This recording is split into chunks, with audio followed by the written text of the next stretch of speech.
looking forward. This is my first time seeing her here. I got to look at my notes. One of these girls was trained by Mr. Hughes, and I don't remember. I believe it was Aja Pereira, but I got to check my notes. Yes, I remember reading something about that. Oh, man, just lounging in the corner right now. Like she's on the beach. Kind of an unorthodox strategy, a way to start out the tournament, but I guess it would work against guys, right? It's just really amazing how many smiles are just lighting up this building right now because of Maria Manic being in this ring. But you know Maria's not smiling at the fans. I don't think it matters. Just look at these guys in here. Let's not forget, though, Maria can back it up in the ring, Brady. No, you're right. It's funny. It's been almost a year since we first saw Maria Manic in the ECWA. I believe it was in the late winter, early spring that she made her debut. And since that time, Maria has improved by leaps and bounds. She's got a bit of a spunky attitude in her, too. She doesn't take any nonsense in there. She's taken Deonna Purrazzo to the limit at least one time in 2 title matches.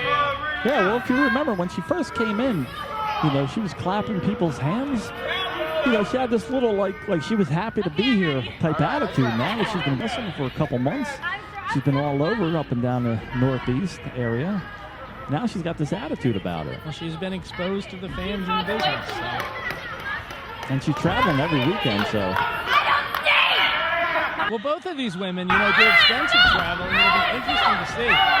Like I said, I've interviewed Kiera Hogan, and I don't believe that these two have ever gotten into the ring together. An elbow tie-up of sorts. Maria Manic pushes her down hard. She's a lot bigger than Kiera Hogan, you can tell. She's got a couple inches on her. And, you know, that's the one thing I do like about these tournaments. A lot of these people, it's for the first time they're stepping in the ring against each other. So we're going to see a lot of different matchups here. I kind of compare it to the early days of the UFC guys when they would have different disciplines and they'd all compete in the same ring to try and determine what was the best discipline. You have all these different women with all these different backgrounds, all these different trainers, all these different expertises. Which one is going to reign supreme? We'll find out. Well, different styles. I mean, you know, it all depends on who they were trained by and everything. So side headlock takedown, and Kiera Hogan. She may be smaller, but she's like a pit bull. You know, she'll grab a body part, she'll lock on, and she'll wear you down. That's what she's going to have to do here, Brady. She's got a size disadvantage, so she's going to have to wear her down. Flips over, but lands on her feet. Side headlock takeover. I think she's playing it smart. She's going right back to that headlock. What I get excited about with these matches, guys, a lot of times in women's matches, you don't see a lot of those high-risk maneuvers, a lot of those really breathtaking opportunities that a lot of the guys have in their matches. But these women, they're giving it their all for this throw. Kind of a famous or variation, and that could be it right there. Well, it seems like in these women's matches, you see a lot more groundwork. Right, yeah. Which is good, because sometimes you don't want to see a lot of high-flying action. You want to see a lot of mat work, groundwork, submission holds. Camera out of my face right now! Well, I know, for example, that Aja Pereira has traveled to Mexico, has studied under luchadors, and learned that style of wrestling. She thinks it gives her a distinct advantage. She compared it almost like to Lita in like the early 2000s in WWE, you know, having such a different style than all the other women in there. Actually, a smart move right there by Maria. She rolled outside to get her bearings, rolled back in to break the count, then she went right back out again to give herself more time. Well, I hope she found her bearings. Frank Monty following her around the ringside. He's looking for her bearings too. Sweeps the leg hard, face into the turnbuckle, goes Kiera Hogan. Conspicuous by his absence, where is Bob Elliott? Look at this. Maria Manic with the unorthodox move. I don't know where Bob Elliott is. I was just talking to him in the locker room. Ducks the clothesline, does Kiera. Boot right to the gut. And a huge DDT with all of her weight behind it. She's got to have at least a 6-7 inch advantage, I would think. Oh, clearly. That makes a DDT even more devastating, by the way.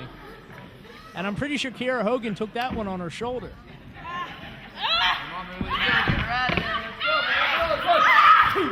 And here's the aggressiveness you spoke of earlier, Phil. Maria Manic in the last couple of months got in this really nasty streak. Yeah. Well, that's the thing. Like I said, she's working up and down the Northeast. She's in and out of the ring. learning all these different styles, talking to all these people now. You know, you can't come in with this happy-go-lucky attitude now, especially in a tournament like this. I mean, these people, everyone's gunning, like we said earlier. Everyone's gunning for Deonna Purrazzo. And here's the thing, everyone may be gunning for Deonna Purrazzo. You look at Maria Manic, for example. Maria, I think given her relative inexperience in the business, probably the heaviest underdog in this tournament. Yeah. She doesn't want to give anybody any sort of reason to say that. And let's also mention whoever wins this tournament. I mean, just that elevates your status even more. Well, not just in the ECWA, but in the wrestling business as a whole. Look what it did for Tessa Blanchard, and look what it's done for Deonna Purrazzo. Exactly right. Every show you turn on, Deonna Purrazzo's on it. She's on Ring of Honor. She's on NXT. I believe she's going to be working the Japanese women's promotion Stardom shortly, Brady. She did TNA, too, while they were a thing. Did TNA when they were, you know. I mean, they're still a huge backslide. That's why we're saying ECWA does it Senton, I mean. better than anyone. I mean, we're doing these women's tournaments. You're winning this trophy. I mean, you're just going on. You're elevating your status. Well, in 20 years of doing between the men and the women, third for the women now, but 20 for the men, so many stars, so many names have come out of these things. We've talked about them numerous times now. Daniel Bryan, Austin Aries, Christopher Daniels, the Hardy Boys, AJ Styles. The list, I mean, it's incredible to think. Xavier Woods. Oh, sure. We can go on and on. Just Tommaso naming Ciampa.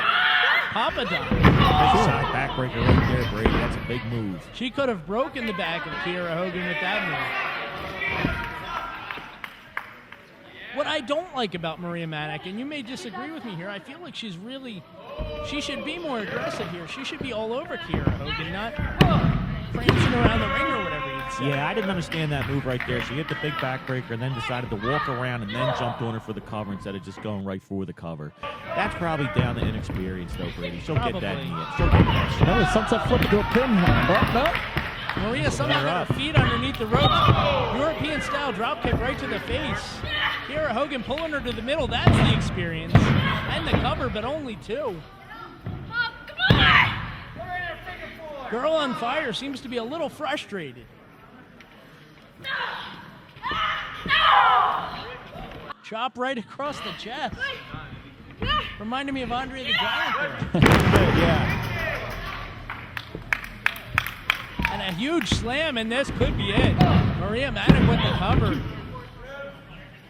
No, I noticed if Maria Manic was just a little bit smarter, she'd be using her height and her weight to an advantage in this match, and so far she hasn't been doing. And here's the other thing. I mean, I didn't even mention this, but given there's 3 matches tonight, in theory, Maria Manic has to win 3 matches. She should be trying to end this one as quickly as possible. Sure. Because you've got to regroup for 2 more. She seems to be a little distracted by the fans in the front row as well, which she should be ignoring those guys. I would imagine outside of a wrestling ring, she would ignore them. Frank Monty having a heart attack here. He's loving it. Oh, we got a little Rikishi action going there. I bet you the fans would pay $10 to do that during the... Probably shouldn't have said that. I'm sorry. Calm down here. I didn't say I would. Some of these fans... Oh, in return. And John Finnegan has a big smile on his face after that one.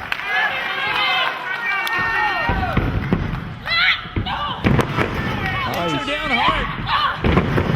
Kiera Hogan is on fire right now. Couple double axe handles there. I'm waiting to see what happens. Oh, reversal. No, just kind of rolls through with it. And a kick right to the midsection. Kick to the midsection, right there. A snapmare, yeah. Snapmare into a cover. I haven't seen that in a long time. I guess it's hard to snapmare somebody who's a foot taller.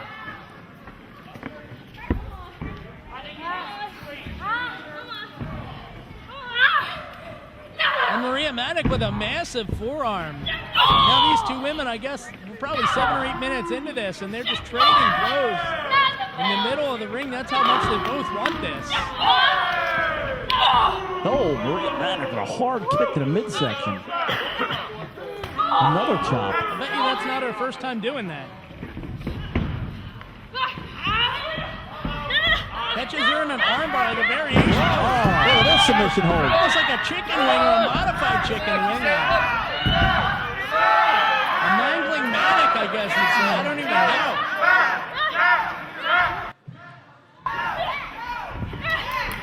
Wow.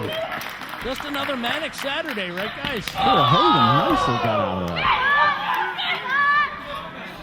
Whoa! I thought it was a fisherman suplex, and I guess it was, but like a swing.